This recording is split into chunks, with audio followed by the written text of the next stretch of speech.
Dengan memakai bahasa itu seolah-olah itu bahasa Tuhan. Betul. Dengan bahasa Tuhan kita membayar pun nanti akan diganti oleh Tuhan. Buktinya mana? Orang-orang sudah memberikan hartanya untuk membesarkan pelajaran bahasa Tuhan itu. Kapan diganti? Nek ora gegere melengkung, nek ora bathuke gosong, nek ora keringete bercucuran, sama tidak akan mendapatkan apa-apa.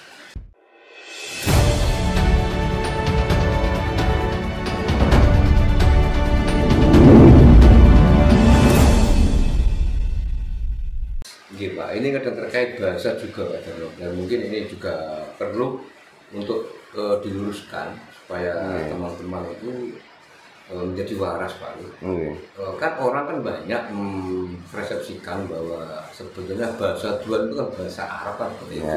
Jadi orang-orang mengklaim bahwa Tuhan itu Tuhan orang Arab lah. Jadi semua yang ada tulisan Arab itu kan punya Tuhan. Bahkan sampai membakar tulisan Arab aja kan orang nggak berani Pak, berani meluruskan. Nah makanya Mas, kalau orang mau belajar agama dari negara tersebut, jangan belajar agamanya dulu, belajarlah agamanya dulu.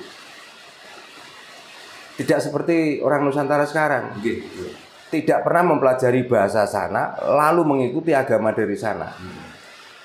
Bahkan sampai kita nggak tahu orang yang dari agama muncul tersebut di sini, di saat tangannya sudah diangkat membicarakan telek pun kita amini. Nah itu loh. Makanya untuk apa kita tuh janganlah belajar agamanya, tapi belajar bahasanya dulu. Apa maksudnya agama didatangkan ke sini dengan bahasa itu? Tujuannya itu apa? Menjajah Pak. Bukan, nah makanya supaya tahu apa tuh maksudnya. Itu tidak bahasa kita. Lalu kita disuruh mempelajari. Ya, setelah mempelajari kita harus ikut undang-undangnya mereka. Meyakini juga. Meyakini. Tujuannya itu untuk apa? Ya karena tahu dengan bahasa mereka orang sini mungkin banyak yang tidak paham. Bagi orang-orang yang paham, ayo kita sama-sama ikut menyebarkan ini, kamu tak gaji. Nah itu loh. Nah karena kebanyakan orang sini itu nggak paham dengan bahasa itu. Dengan memakai bahasa itu seolah-olah itu bahasa Tuhan. Betul. Dengan bahasa Tuhan kita membayar pun nanti akan diganti oleh Tuhan. Buktinya mana? Orang-orang sudah memberikan hartanya untuk membesarkan pelajaran bahasa Tuhan itu. Kapan diganti? Nek ora gegere melengkung, nek ora bathuke gosong, nek ora keringete bercucuran, sama tidak akan mendapatkan apa-apa. Sampai doa pun kita haruskan pakai bahasa sana Pak. Harus pakai bahasa sana. Dan kita nggak tahu apa. Makanya pelajari bahasa yang dipakai itu. Yang dipakai doa dari sana itu. Artinya apa? Coba. Pada ujungnya, pada intinya, cuman satu. Minta diberikan keselamatan. Lah berarti kalau begitu, orang yang berdoa dan orang yang mengamini lupa bahwa dia itu sudah selamat. Nah inilah bahasa yang pelecehan pada Tuhan itu. Jadi kita tidak selamat, kita kena musibah, itu nuduh Tuhan bahwa itu adalah sudah dikehendaki oleh Tuhan. Nah inilah orang kurang ajar. Padahal kita kecelakaan ya karena kita sendiri kok. Karena kecerobohan kita Pak. Ya iya, makanya hari itu kecelakaan. Seandainya hari itu nggak keluar di jalan, ya nggak kecelakaan. Bahkan sampai mati pun itu juga mengambing hitamkan Tuhan. Katanya dicabut nyawanya oleh Tuhan. Katanya sudah dikehendaki oleh Tuhan. Sampai orang Jawa yang tidak paham pun sampun dipun kersakaken. Dan ini kan bahasa menuduh Tuhan. Dia lupa cara mengelola hidupnya. Cara dia itu membawa hidupnya sendiri, cara menjaganya bagaimana itu lupa. Tapi begitu sudah nyawa lepas dari raga, katanya itu kembali dan dikehendaki. Padahal Tuhan sama sekali tidak pernah mempunyai kehendak orang itu mati. Tuhan hanya menghendaki manusia itu hidup. Setelah hidup dipersilahkan bagaimana cara kamu menjaga hidup ini. Tuhan sudah gak ikut campur. Tapi kenapa di saat sakit menyalahkan Tuhan? Di saat kena musibah lagi diuji karo Gusti. Nah inilah bahasa-bahasa kurang ajar sebenarnya. Nah, sebelum diuji itu mbok koreksi diri kita itu sudah benarkah cara kita menjaga hidup kita itu sendiri. Orang banyak utang kan sebenarnya salahnya kenapa kok utang dulu?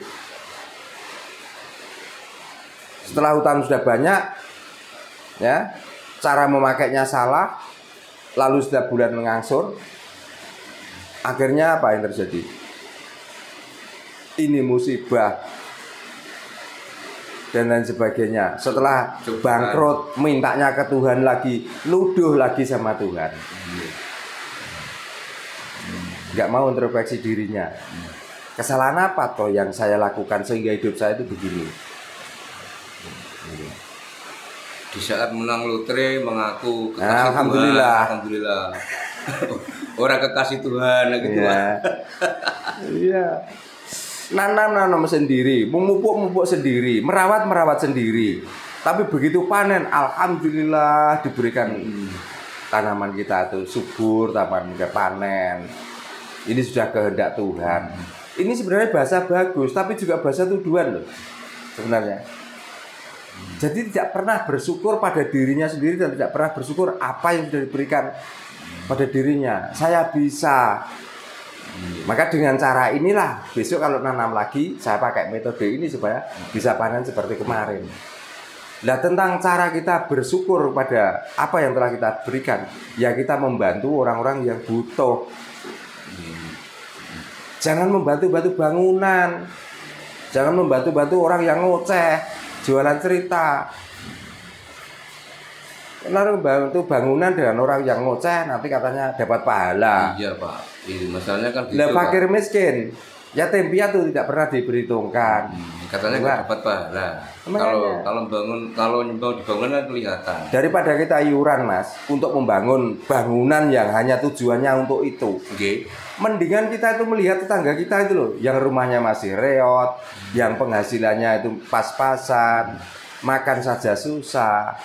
Hambok kita itu mengadakan jamaah, mengadakan kumpulan, ya nggak menghitung nominal lah, ya paling tidak 5.000 atau 2.000. Itu per bulan satu kampung itu dengan mengumpulkan dana 2.000. Itu sudah berapa orang per bulan tuh yang bisa kita bantu?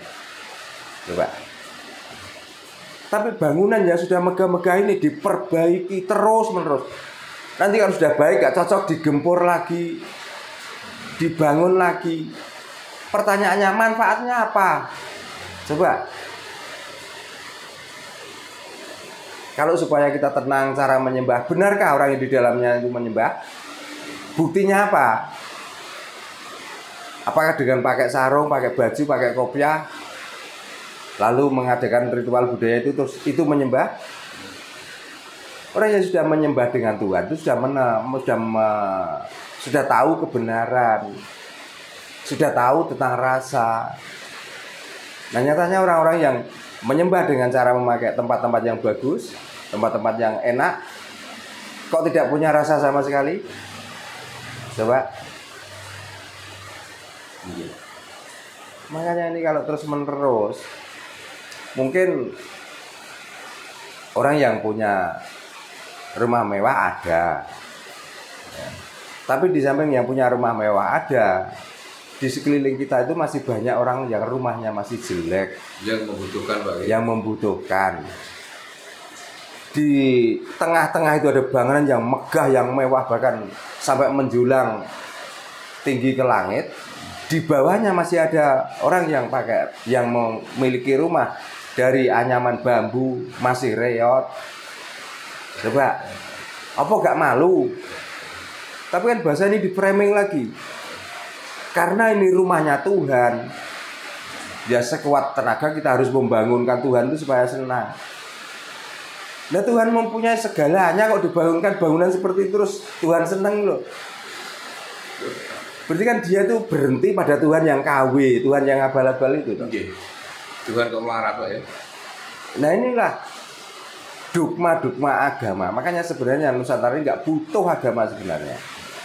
Orang yang beragama itu cuma orang yang berkepentingan saja. Makanya yang menyampaikan kiai-kiai desa yang tidak punya apa-apa, cara penyampaiannya sama, tapi beda dengan orang yang punya jabatan, orang yang mempunyai kekayaan. Kalau kiai desa itu nggak pernah dihiraukan. Bahkan kalau waktu kumpul-kumpul ada kiai desa itu ceramah, ya didengarkan, tapi cara mendengarkannya dengan tidur, dengan semede.